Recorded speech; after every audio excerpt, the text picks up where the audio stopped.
Research చేసి చదువుకోవటానికి ప్రయత్నం చేయాలి. ఎప్పుడు వాక్యాన్ని రీసెర్చ్ చేయాలి. వాక్యాన్ని ఎందుకు రీసెర్చ్ చేయాలి అంటే పిల్లరా, వాక్యము చాలా విలువైనది కాబట్టి, చాలా విలువైనది. విలువైన వాక్యాన్ని చాలా జాగ్రత్తగా నేర్చుకోవాలి. ఎందుకు ఇంత జాగ్రత్తగా నేర్చుకోవాలి అంటే ప్రియులారా, ఇంత జాగ్రత్తగా ఎందుకు నేర్చుకోవాలంటే, ఇందులో నిత్య జీవం ఉందంట. ఏముందంట? నిత్య జీవం ఉంది. నిత్య జీవం ఉన్న వాక్యాన్ని మనము ఎటుబడితే అటు చదువుకుండా, ఎటుబడితే దాన్ని అటు పడేయకుండా చాలా జాగ్రత్తగా నేర్చుకోవాలి. మన చేతిలో వేడి వేడి టీ ఉందనుకోండి, టీ తీసుకొని పరిగెత్తుతామా? పరిగెత్తాం, స్లోగానే వస్తాం. ఎందుకు పరిగెత్తలేం చెప్పండి? అది వేడి వేడి టీ. పరిగెత్తితే ఏమైపోద్ది? చల్లిపోయి మన చేతులు కాదు. ఇది జ్ఞానం మనకు తెలుసు, ఈ జ్ఞానం తెలుసు. వాక్యం కూడా ఎలాంటిదంటే వేడి వేడి లాంటిది. తొందరపాటుగా ఏదైనా చేశామంటే మన జీవితాలు నరకంలో కాలిపోతాయి. అందుకే చాలా చక్కగా వాక్యాన్ని నేర్చుకోవాలి. అసలు దీన్ని ఎప్పుడైనా నేర్చుకోవాలి అన్న ఆలోచన మనకేమైనా వచ్చిందా? ఎప్పుడైనా చచ్చిపోయే లోపు కంప్లీట్గా దీన్ని నేను నేర్చుకోవాలి, కంప్లీట్గా నేర్చుకోవాలి అని ఆలోచన మనకు రావాలి. ఎందుకంటే ఈ గ్రంథంలో ఏముందో ఒక్కసారి చదువుకొని ముందుకెళ్దాం. యోహాను రాసిన సువార్త గత వారం కూడా చదువుకున్నాం. 5:39 వచనంలో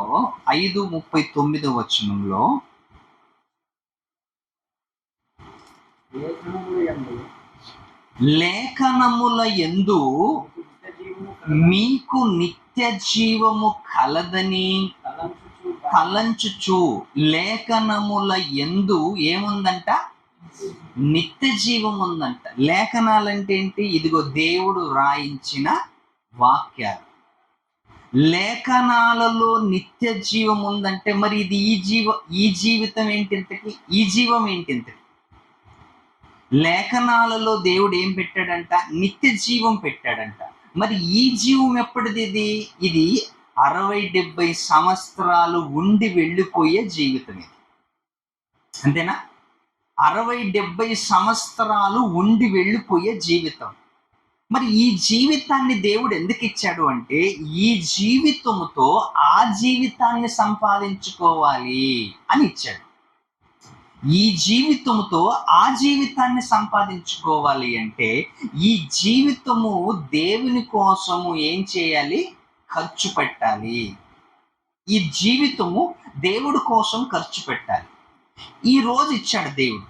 ఈ రోజు మనకి దేవుడు ఇచ్చాడు. ఈ రోజుని మనం ఎక్కడ ఖర్చు పెట్టాం? మన జీవితంలో ఈ రోజు ఉంది. ఈ రోజు ఉంటే ఈ రోజు మనం ఎక్కడ ఖర్చు పెట్టాం? మనకు ఒక రోజు ఇచ్చాడు కదా, ఎక్కడ ఖర్చు పెట్టాం? కొందరేమో శుభ్రంగా ఇంట్లోనే వండుకొని ఖర్చు పెట్టారు, కొందరేమో పిక్నిక్లకి వెళ్ళి ఖర్చు పెట్టారు, కొందరేమో ఆఫీస్కి వెళ్ళి ఖర్చు పెట్టారు, కొందరేమో అనవసరంగా ఖర్చు పెట్టారు. ఏదాన్ని? ఈ దినాన్ని కొందరు పడుకొని ఖర్చు పెట్టారు, కొందరు తిరిగి ఖర్చు పెట్టారు, కొందరు ఆఫీసులో ఖర్చు పెట్టారు, కొందరేమో పని పాట లేకుండా తిరుగుతూ ఖర్చు పెట్టేశారు. పోనీ ఖర్చు పెట్టావు అంటే దీనికి దేవుడు లెక్క అడుగుతాడా? లేదు చెప్పండి. లెక్క అడుగుతాడు కదా. నీకు రోజు ఇచ్చాను కదా, ఆ రోజుల్లో ఏ పని కూడా చేయలేదు. మరి ఆ రోజులో ఎందుకు పని చేయలేదు? ఆఫీసులో ఒక టాస్క్ ఇచ్చారనుకోండి, ఆ టాస్క్ 30 days మీరు కంప్లీట్ చెయ్యాలి. ఏంటి 30 days కంప్లీట్ చేయకుండా 2 months పట్టింది అనుకోండి, అడుగుతారా? అడగరా? ఖచ్చితంగా అడుగుతారు. ఎందుకు నువ్వు టాస్క్ కంప్లీట్ చేయలేదు? అప్పుడు నాకు అదయ్యింది ఇదయ్యింది అంటే వాడు వినడు. దేవుడు మనకిచ్చిన భూమి మీదకి 60-70 సంవత్సరాలు మనం వచ్చాము అంటే ఒక టాస్క్ ఇచ్చి పంపించాడు దేవుడు. మనకి ఒక టాస్క్ ఇచ్చి పంపించాడు. ఆ టాస్క్ని మనం కంప్లీట్గా మర్చిపోయాం.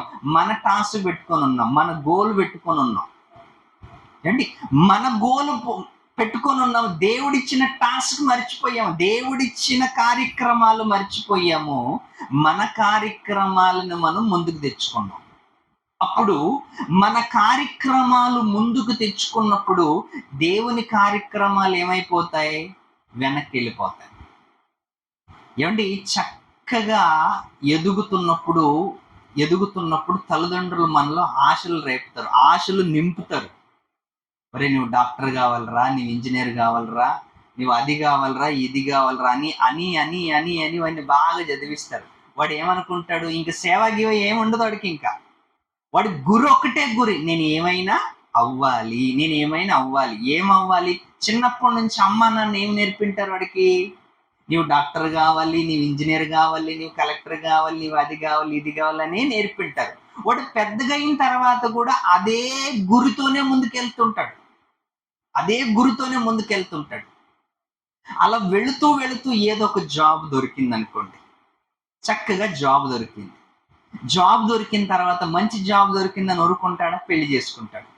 పెళ్లి చేసుకున్న తర్వాత ఊరుకుంటాడా? 4 సంవత్సరాల తర్వాత పిల్లలు పుట్టిన తర్వాత ఊరుకుంటారా? ఆ పిల్లలకు బరువు ఇంక ఇలాగ పోయి 60 సంవత్సరాలు వచ్చినా దేవుడు నన్ను ఎందుకు పంపించాడో కూడా తెలియదు.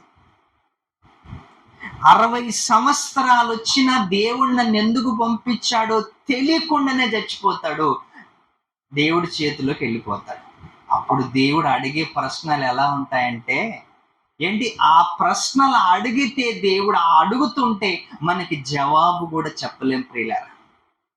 అంత కఠినంగా ప్రశ్నలు అడుగుతారు. ఇప్పుడు దేవుని పని చెయ్యకుండా చచ్చిపోయాం అనుకోండి, భయంకరమైన స్థితిలోకి మనం వెళ్ళిపోతాం. అందుకే వాక్యములో ఏముందంట? నిత్య జీవం ఉందంట. ఈ వాక్యాన్ని చాలా జాగ్రత్తగా పరిశోధన మనం చెయ్యాలి, బాగా పరిశోధన చెయ్యాలి. ఏంటి, శాస్త్రవేత్తలంతా అంతరిక్షంలోకి ఎందుకు వెళ్తారు? ఏం పరిశోధన చేయటానికి వెళ్తారు తెలుసా? ఏదో కొత్త గ్రహం ఉంది, ఈ ఆకాశం ఎలా ఉంది, ఈ భూమి ఎలా ఉంది అని ఆకాశంలోకి వెళ్ళిపోతారు, భూమిలోకి వెళ్ళిపోతారు, భూమి సముద్రంలోకి వెళ్ళిపోతారు. అంతా వెళ్ళిపోయి ఏదో ఒక పరిశోధన చేస్తూనే ఉంటారు. వాళ్ళంతా ఖాళీగా వాళ్ళు కూర్చోరు. శాస్త్రవేత్తలు ఏదో ఒక పరిశోధన చేస్తూనే ఉంటారు. ఎందుకంటే మేము సమాజానికి ఏదో ఒక కొత్త వస్తువు అందించాలి. అలా కొత్త వస్తువు అందించటానికి వాళ్ళు ఎక్కడికి వెళ్తారు తెలుసా? అంతరిక్షంలోకి వెళ్తారు, భూమిలోకి వెళ్తారు, సముద్రంలోకి వెళ్తారు.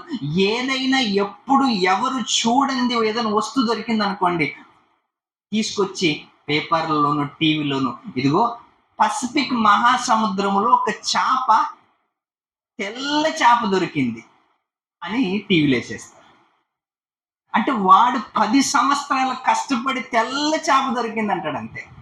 దీని వంశావళి ఇంకా ఉందంటాడు. ఇంకా అంటే ఇలాంటివన్నీ కూడా న్యూస్ చెప్తారు, కానీ బైబుల్ న్యూస్ ఎవరు చెప్పరు పిల్లలు. అంటే మనందరికి అవసరమైనది సముద్రంలో ఏముందని కాదు, అంతరిక్షంలో ఏముందని కాదు, భూమిలో ఏముందని కాదు, మన జీవితము దేవుడు నాకు ఎందుకు ఇచ్చాడు అని మనం బాగా తెలుసుకోవాలి.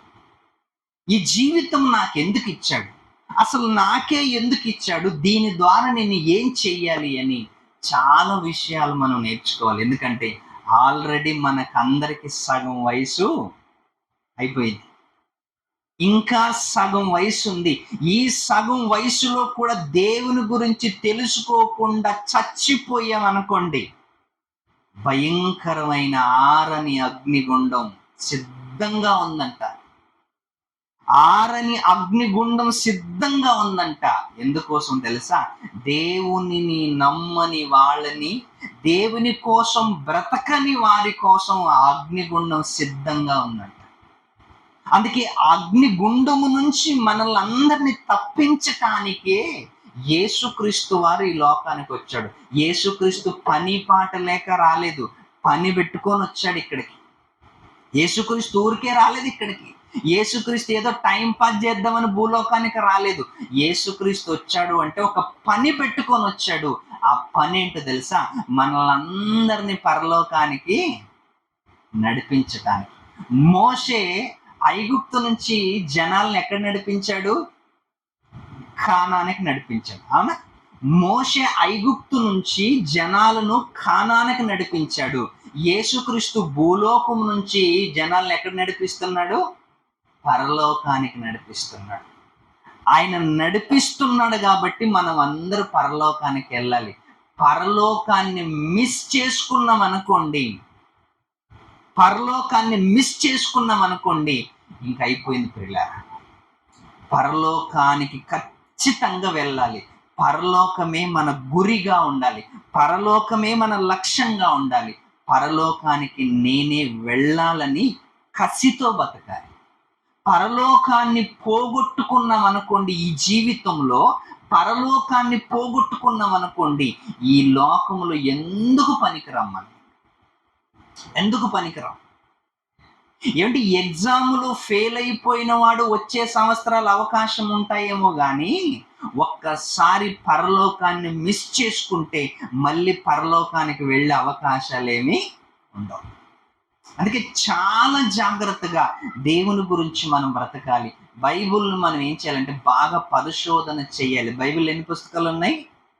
66 పుస్తకాలు.